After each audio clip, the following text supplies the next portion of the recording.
Gary Parrish here with Wisconsin head coach Greg Gard. Greg, I was looking it up this morning. Year 11. Time flies, huh? Time flies when you're having fun, right? Does it feel like it's flown by to you? Some days, yes. Some days, no. Other days, not so much? Yeah. No, it's been awesome. Obviously, we've had a lot of success and through the midst of major changes in college athletics. So that's been the unique part to watch us all evolve and change. You have had a lot of success. The max number of NCAA tournaments you could have made is 9 so far. You've made 7. To what do you attribute that consistency?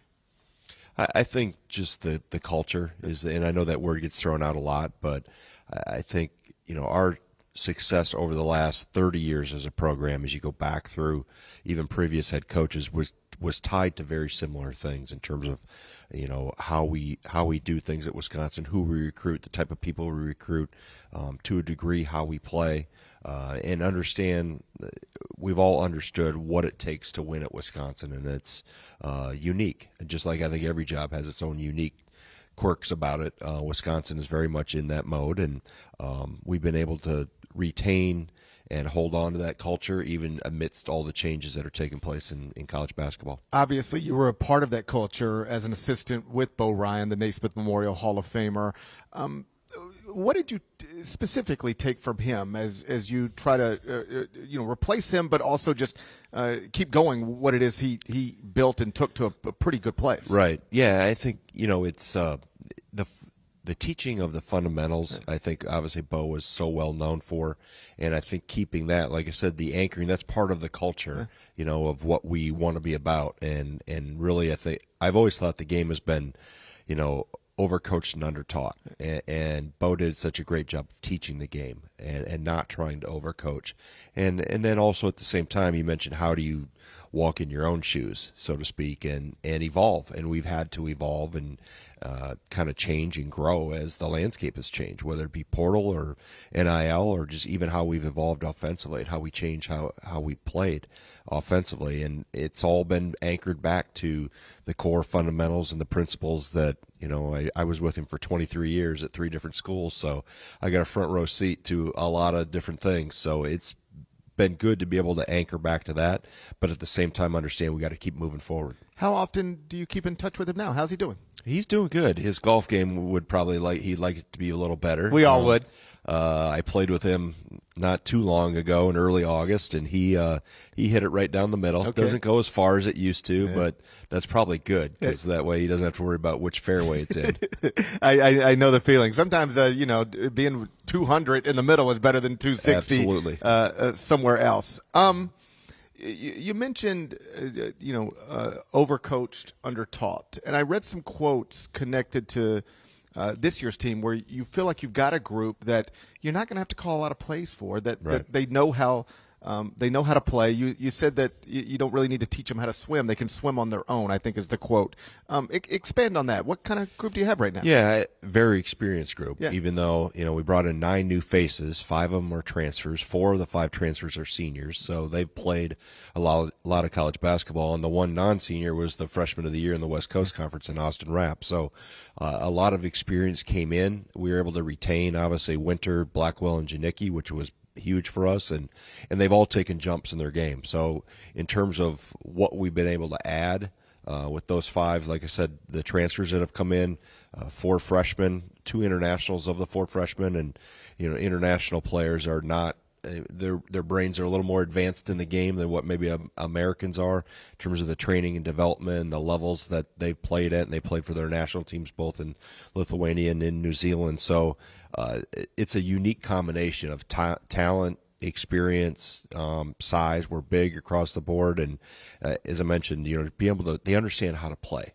and maybe that's even me too, growing as a coach, not wanting to have or needing to have control over everything, and it's part system, of how we've changed and evolved offensively, of let the reins loose a little bit and let them go. It's an interesting perspective you just touched on about international players, because I think ESPN did a list of the top 100 NBA players, and the top 5 are not from the United States. I've talked to other coaches about this, and they really do think you can trace it all the way back to 6, 7, 8 years old. Exactly. That the kids, and I think my kids probably are falling into this as well, we play too much, we don't practice enough. Is that an issue? Yeah, there's no doubt. I think the developmental model, and we've talked about that nationally as coaches, whether it's in our specific league in the Big Ten or even on a national scope, that our development programs and system have to be better. You know, we've fallen behind in terms of what maybe Europe has done, and even Australia and New Zealand they've really grown the sport. And it really goes back to how they develop in the club teams and how they advance. You really you don't get moved up just because your mom or dad paid a lot of money. You have to prove that you can play at the next level, and then there may in some cases you don't get advanced. So I think just the international players we've coached, and now we'll have 4 on the team this year and 5, I guess, next year. We've seen the development and how they see the game, how they've been trained. It's definitely at an advanced level. Like I said, our freshmen that are coming in internationally don't play like freshmen. Their minds and vision and feel for the game is definitely advanced. You mentioned Austin Rapp. He's the West Coast Conference Freshman of the Year. I was talking to Dusty May earlier, and he said that because of the transfer portal and immediate eligibility, he finds himself watching more basketball, paying attention more when he's even playing somebody. He said, we played UAB, and I had a good grasp for Yaxel Lindenborg after that. Do you find your approach changing given where we're at with the transfer portal and immediate eligibility, watching more basketball, scouting more? Yeah, and it's become I wouldn't say a department on our staff, but it's added to the list for my director of recruiting and scouting. Like, we have a ongoing list of potentials. And we had eyes on Nick Boyd last year at San Diego State before he ever went in the portal, knowing we were going to need a point guard. Who were the better point guards in the country? And he was right near the top of the list. So I think the other thing the portal does, it allows you to, at Wisconsin, part of that culture has always been get old, stay old, right? We'd come out we could redshirt a kid, or they wouldn't play until they were a junior or play very much, and they'd jump on the scene and everybody go, where'd he come from? Well, he was incubating down by the water cooler, like Frank Kaminsky was a great example for a couple of years, and then he's developed. Now you're able to add that experience and that stay old component through the portal. You bring the experience in that's had experience in college basketball, played in arenas, understands college, and I think that maturity that they bring, regardless of where they've been, is definitely beneficial to help maintain that experience level and that maturity level on your roster. With Nick, he has played at 2 different programs that have recently been in the Final Four, and I believe won 81 games the past 3 years. Does that matter to you? Absolutely. Yeah. I mean, he's a winner. Right. And he, not only in how he plays, but how he leads. I mean, his voice, his energy, his command of the floor. He knows what success looks like. And I think that's a perfect combination to pair with, like I said, our returners and then other people around him. But he's jumped right on board from the time he got here and got to Madison in June, and has done a terrific job of fitting in, but understanding, pushing the bar and holding guys accountable. And you can only do that after you gain the trust of your teammates, right? And he's been able to do that with how he plays and how he works. And like I said, the leadership ability is very evident with him. I saw an article where you were talking about pulling from everywhere now, and you mentioned Twitter specifically, that you'll just see plays and different things. It is interesting. I think now more than ever, it's easier for quite literally anybody to just be exposed to as much basketball stuff as you want to be exposed to. And I thought that was interesting that you really do you'll pull from the internet and you'll implement it into a basketball game.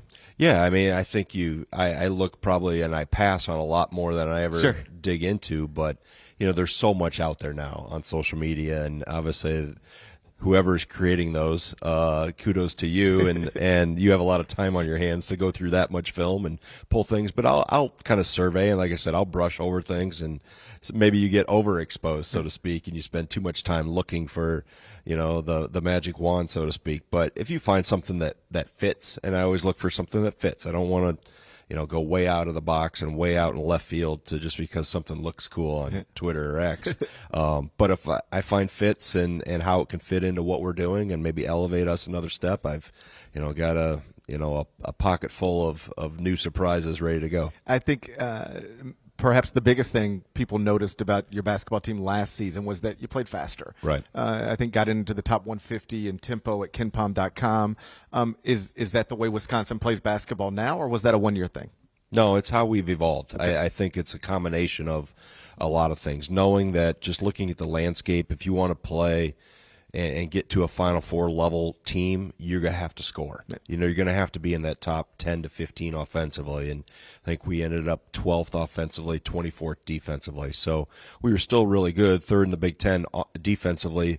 We got to raise that bar to be a Final Four team, and we were really close last year. I thought just numbers and analytics wise, but how the game has transcended and changed, and we've changed and evolved what we're doing offensively. We're more, as you mentioned, the higher pace, the spacing, more ball screen centric, more international flavor to what we're doing in terms of what we've brought from different places, and looking at how players are grown and trained and what they're comfortable with. And the ball screen is obviously right now the thing to do in college basketball because it's trickled down from various other levels. But that pace and the spacing has been the biggest thing that we've tried to emphasize. John Blackwell, you bring him back. Player retention is obviously important. He averaged 15.8 points per game last season, started every game for you. Coming out of high school, he was considered by most to be a mid-major recruit.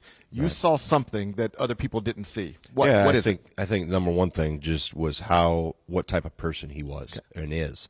And obviously that's a credit to his parents and people that raised him. But that's the first thing that jumped off the page when I first met him as a sophomore in high school, and actually got tipped off in an airport in Myrtle Beach, South Carolina. I was walking through recruiting, and somebody grabbed me and said, "Hey, you're Coach Gard from Wisconsin, right?" And I said, "Yeah. There's a young man I need you should take a look at. He's son of a friend of mine." And, that happened when John was 15 years old. Wow. So and then watching him that summer, you could just see, the body wasn't where it needed to be yet, but you could tell how hard he played and his instincts were good.